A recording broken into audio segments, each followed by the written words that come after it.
नमस्ते। क्या आप मुझे बता सकते हैं कि वन विभाग का ऑफिस कहाँ है? बिल्कुल, कृपया मेरे साथ आइए। आपका हमारे गांव आने का क्या प्रयोजन है? हम एक कंपनी के लिए काम करते हैं जो उत्पाद बनाने के लिए औषधीय पौधों का इस्तेमाल करती है। हमने पौधों को इकट्ठा करने से पहले वन विभाग के अधिकारियों से मिलने के बारे में सोचा। क्या आपने राष्ट्रीय जैव विविधता प्राधिकरण या राज्य जैव विविधता बोर्ड से भी अनुमति ली है? यह जैविक जैव विविधता अधिनियम के तहत जरूरी है। मुझे लगता है कि हमारी जैसी कंपनियों के लिए वन विभाग से अनुमति लेना ही काफी है। हम जैव विविधता अधिनियम के अंतर्गत नहीं आते हैं। चलिए, जैव विविधता प्रबंधन समिति या बीएमसी पर आपकी शंकाएं दूर करते हैं। दरअसल आज बीएमसी की बैठक है। बीएमसी बीएमसी हमारी मदद कैसे कर पाएगी? स्थानीय स्तर पर बीएमसी ही जैव विविधता की देखभाल करता है। उनके पास आपके सभी प्रश्नों के उत्तर होंगे। अच्छा, ठीक है, कृपया आइए।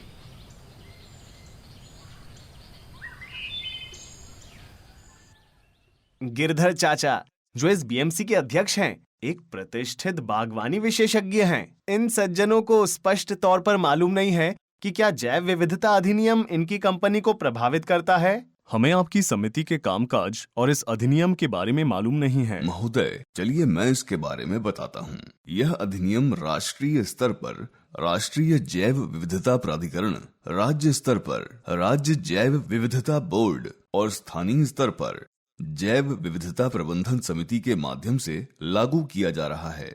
इसके मुख्य उद्देश्यों में शामिल हैं जैव विविधता का संरक्षण, इसके घटकों का सतत उपयोग, जैविक संसाधनों के उपयोग से होने वाले फायदों का उचित एवं न्याय संगत बंटवारा। प्रत्येक बीएमसी में कितने सदस्य होते हैं?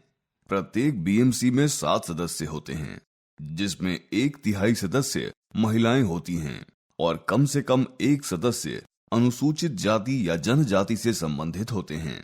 हमारे सभी सदस्य अलग अलग पृष्ठभूमि से हैं और इस क्षेत्र की मतदाता सूची में हैं। आप यहाँ क्या करते हैं? हम इस क्षेत्र के जैविक संसाधनों एवं पारंपरिक ज्ञान के संरक्षण और स्थिरता को सुनिश्चित करने हेतु अन्य बीएमसी और राज्य जैव विविधता बोर्ड हमारे कार्यों में से एक है लोक जैव विविधता रजिस्टर में रिकॉर्ड करना, जिसे हम संक्षिप्त में पीबीआर भी कहते हैं। उर्मिला आपको इसके बारे में और बता सकती है। लोक जैव विविधता रजिस्टर के लिए हम स्थानीय जैविक संसाधनों पर विस्तृत जानकारी इकट्ठा करते हैं।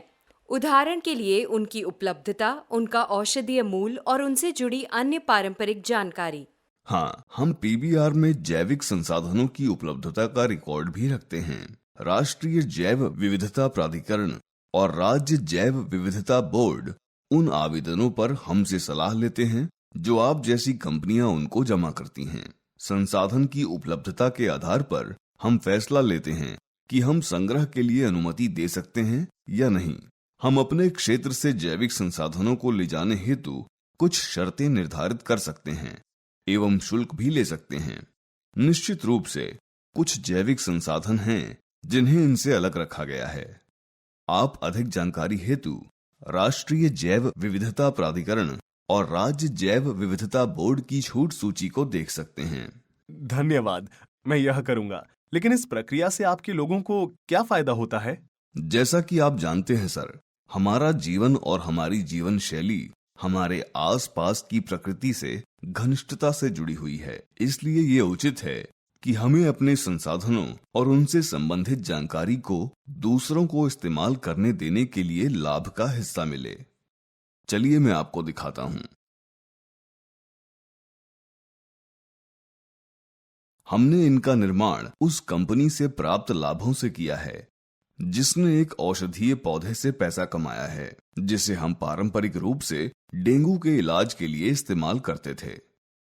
ये हमारा पहले निर्धारित उपयोग और लाभ बंटवारा या एबीएस करार था।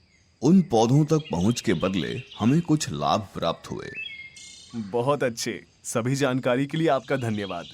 एक बार मैं अपने बड़े अधिकारियों से बात करने और आवेदन प्रक्रिया शुरू करने की तैयारी के बाद आपसे वापस मिलने आऊंगा। मुझे अभी जाना होगा और वन विभाग से पता करना होगा कि उन्हें हमारी कंपनी से कौन सी अतिरिक्त जानकारी चाहिए होगी। एक बार फिर से आपका बहुत बहुत धन्यवाद महोदय।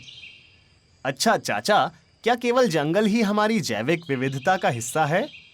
नहीं मेरे प्यारे बच्चे, जैव विविधता में वे सभी पौधे, पशु, सूक्ष्म जीव और अन्य सभी जीवित प्राणी शामिल हैं जो हमारे आसपास रहते हैं।